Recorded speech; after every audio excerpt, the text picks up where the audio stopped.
राधे राधे। जय श्री कृष्ण। कार्यक्रम में उपस्थित ब्रज के पूज्य संतगण, उत्तर प्रदेश की राज्यपाल आनंदीबेन पटेल,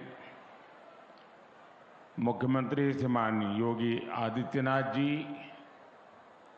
हमारे दोनों उप मुख्यमंत्री में मंत्रिमंडल के और सहयोगी गण,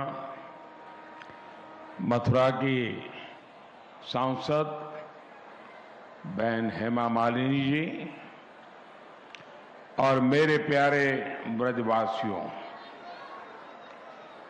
सबसे पहले तो मैं आपकी क्षमा चाहता हूं क्योंकि मुझे आने में विलंब हुआ, क्योंकि मैं राजस्थान में चुनाव के मैदान में था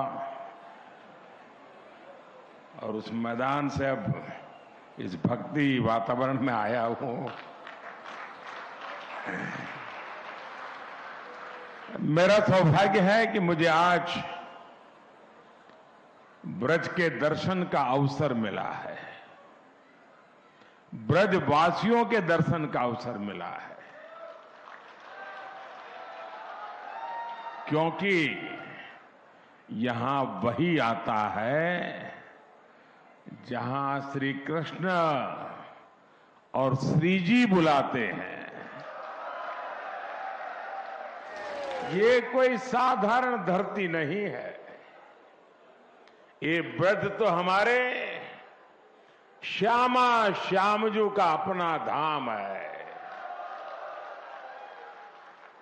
ब्रज लालजी और लाडली जी के प्रेम का साक्षात अवतार है। ये ब्रज ही है जिसकी रज भी पूरे संसार में पूजनीय है। ब्रज की रज रज में राधा रानी रमी हुई है, यहां के कण कण में कृष्ण समाये हुए हैं। और इसलिए हमारे ग्रंथों में कहा गया है, सप्त द्वीपेषु यत् तीर्थ भ्रमणात् च यत् फलम प्राप्यते च अधिगम तस्मात् मथुरा भ्रमणीयते।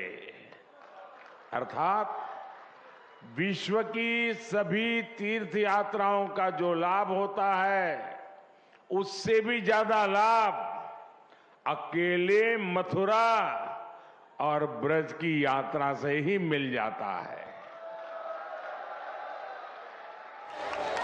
आज ब्रज रज महोत्सव और संत मीराबाई जी की 525वीं जन्म जयंती समारोह के जरिए मुझे एक बार फिर ब्रज में आप सबके बीच आने का अवसर मिला है। मैं दिव्य ब्रज के स्वामी भगवान कृष्ण और राधा रानी को पूर्ण समर्पण भाव से प्रणाम करता हूं। मैं मीराबाई जी के चरणों में भी नमन करते हुए ब्रज के सभी संतों को प्रणाम करता हूं। मैं सांसद बहन हेमा मालिनी जी का भी अभिनंदन करता हूं। वो सांसद तो है, लेकिन ब्रज में वो रम गई है। हेमा जी न केवल एक सांसद के रूप में ब्रज रस महोत्सव के आयोजन के लिए पूरी भावना से जुटी है, बल्कि खुद भी कृष्ण भक्ति में सरोबार यानी होकर प्रतिभा और प्रस्तुति से समारोह को और भव्य बनाने का काम करती।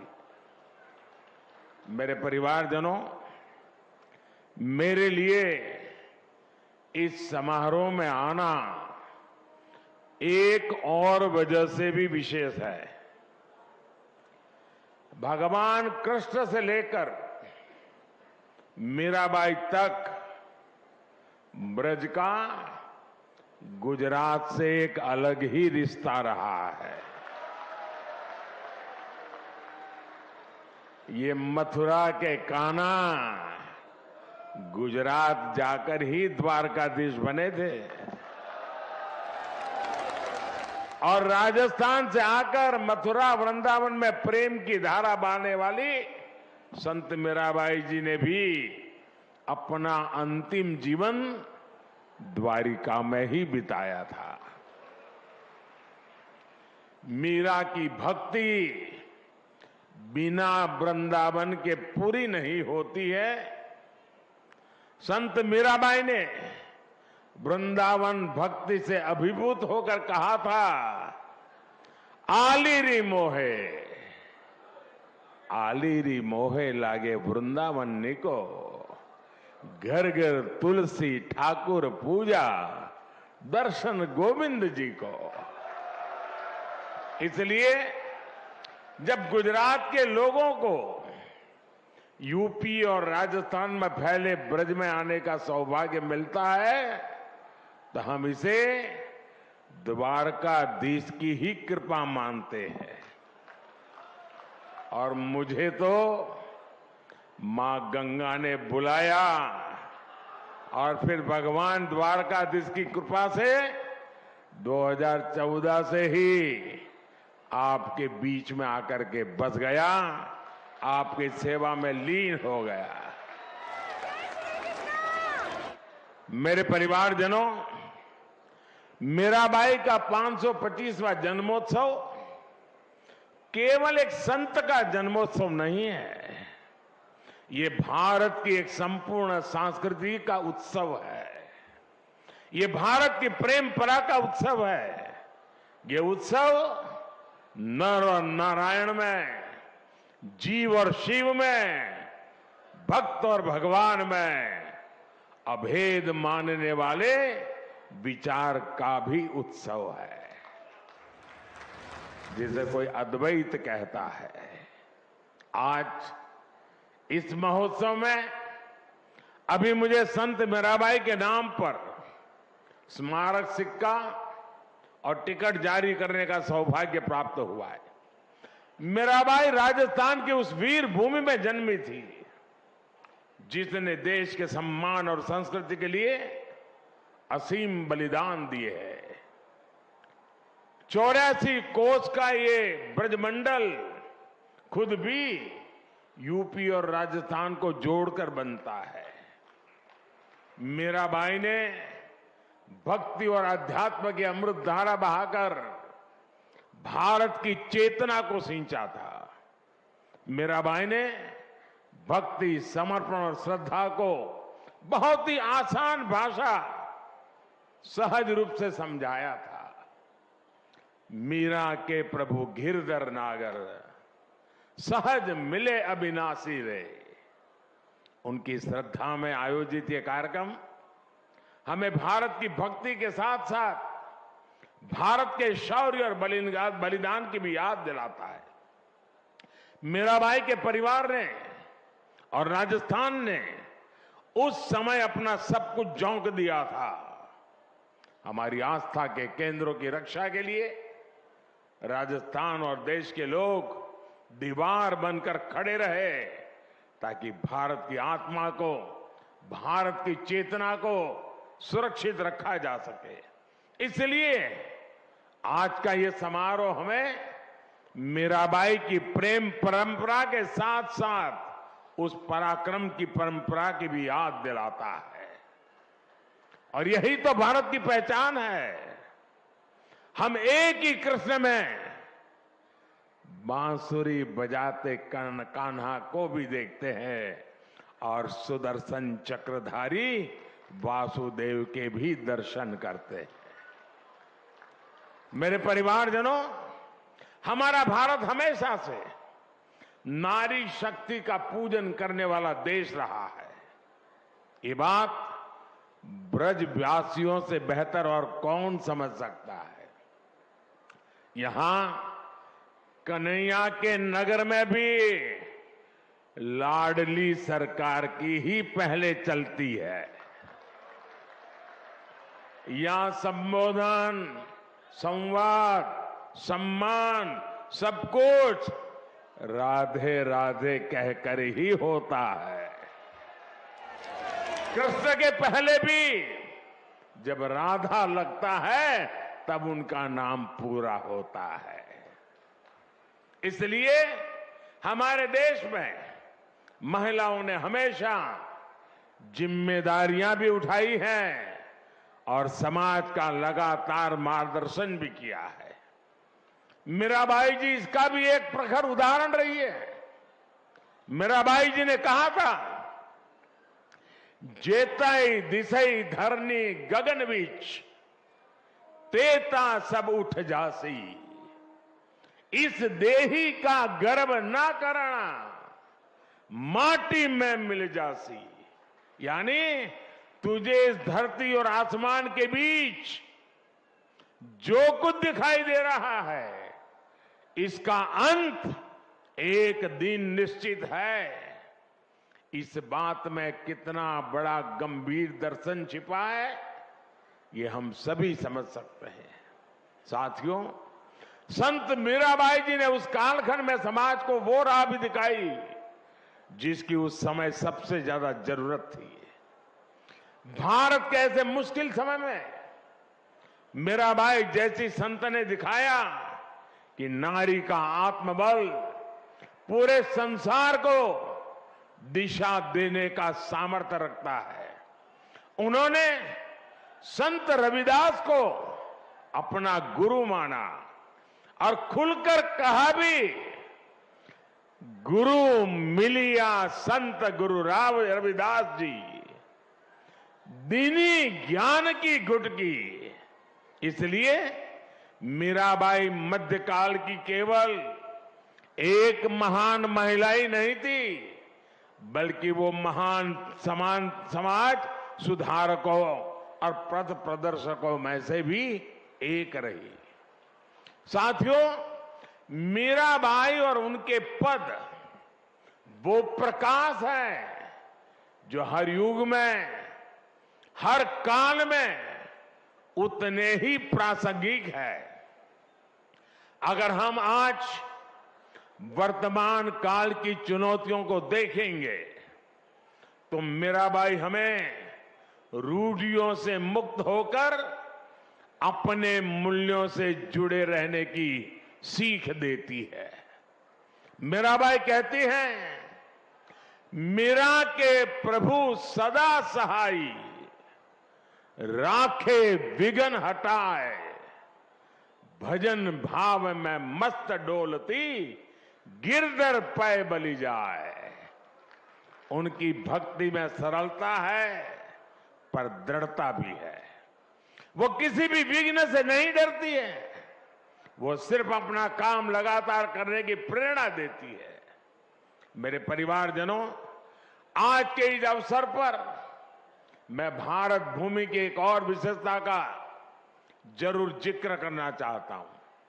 ये भारत भूमि की अद्भुत क्षमता है कि जब जब उसकी चेतना पर प्रहार हुआ, जब जब उसकी चेतना कमजोर पड़ी, देश के किसी न किसी कोने में एक जागृत ऊर्जा पुंज ने भारत को दिशा दिखाने का लिए संकल्प भी लिया, पुरुषार्थ भी किया।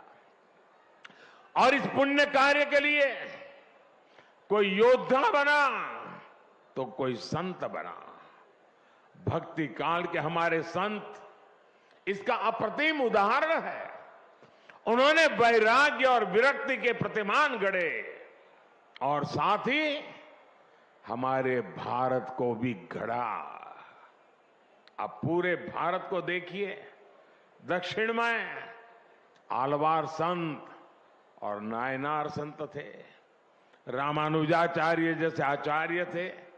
उत्तर भारत में तुलसीदास, कबीरदास, रविदास और सूरदास जैसे संत हुए, पंजाब में गुरु नानक देव हुए, पूरब में बंगाल के चैतन्य महाप्रभु जैसे संतों का प्रकाश तो आज पूरी दुनिया में फैल रहा है। पश्चिम में भी गुजरात में नरसिंह मेहता, महाराष्ट्र में तुकाराम और नामदास जैसे संत हुए। सबकी अलग अलग भाषा, अलग अलग बोली, अलग अलग रीति रिवाज और परंपराएं थी, लेकिन फिर भी सबका संदेश एक ही था, उद्देश्य एक ही था। देश के अलग अलग क्षेत्रों से भक्ति और ज्ञान की जो धाराएं निकली, उन्होंने एक साथ मिलकर पूरे भारत को जोड़ दिया। और साथियों, मथुरा जैसा ये पवित्र स्थान तो भक्ति आंदोलन की इन विभिन्न धाराओं का संगम स्थान रहा है। मलुकदास, चैतन्य महाप्रभु वल्लभाचार्य, स्वामी हरिदास, स्वामी हित हरिवंश प्रभु जी जैसे कितने ही संत यहां आए। उन्होंने भारतीय समाज में नई चेतना फूकी, नए प्राण फूके। ये भक्ति यज्ञ आज भी भगवान श्री कृष्ण के आशीर्वाद से निरंतर जारी है। मेरे परिवारजनों, व्रत के बारे में हमारे संतों ने कहा है, वृंदावन सो वन नहीं, नंद गांव सा गांव, बंसी वट सो वट नहीं, कृष्ण नाम सो गांव। अर्थात वृंदावन जैसा पवित्र वन कहीं और नहीं है, नंदगांव जैसा पवित्र गांव नहीं है, यहां के बंशी वट जैसा वट नहीं है, और कृष्ण के नाम जैसा कल्याणकारी नाम नहीं है। ये व्रत क्षेत्र भक्ति और प्रेम की भूमि तो है ही, ये हमारे साहित्य, संगीत, संस्कृति और सभ्यता का भी केंद्र रहा है। इस क्षेत्र ने मुश्किल से मुश्किल समय में भी देश को संभाले रखा, लेकिन जब देश आजाद हुआ तो जो महत्व इस पवित्र तीर्थ को मिलना चाहिए था, दुर्भाग्य से वो नहीं हुआ।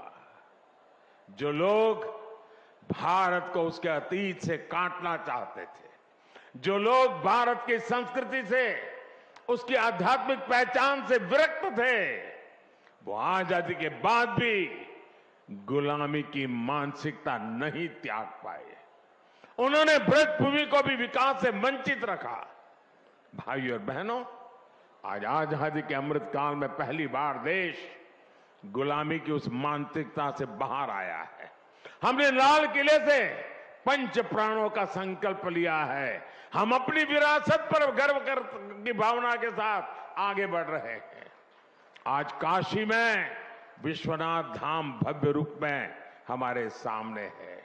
आज उज्जैन के महाकाल महालोक में दिव्यता के साथ साथ भव्यता के दर्शन हो रहे हैं।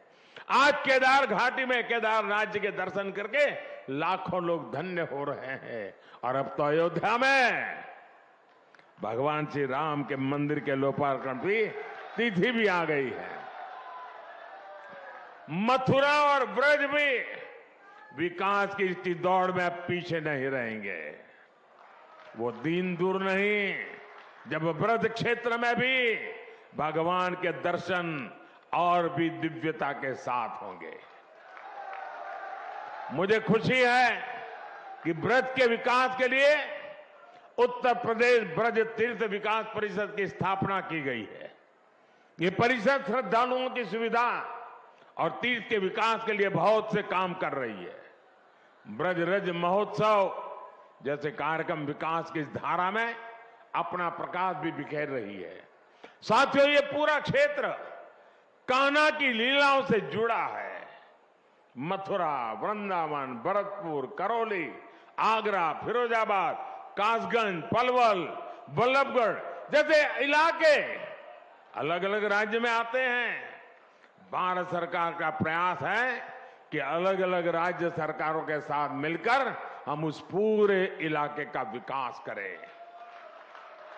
साथियों, ब्रज क्षेत्र में देश में हो रहे हैं बदलाव, ये विकास केवल व्यवस्था का बदलाव नहीं, ये हमारे राष्ट्र के बदलते स्वरूप का, उसकी पुनर्जागृत होती चेतना का प्रतीक है। और महाभारत प्रमाण है कि जहां भारत का पुनरुत्थान होता है, वहां उसके पीछे श्री कृष्ण का आशीर्वाद जरूर होता है। उसी आशीर्वाद की ताकत से हम अपने संकल्पों को पूरा करेंगे और विकसित भारत का निर्माण भी करेंगे।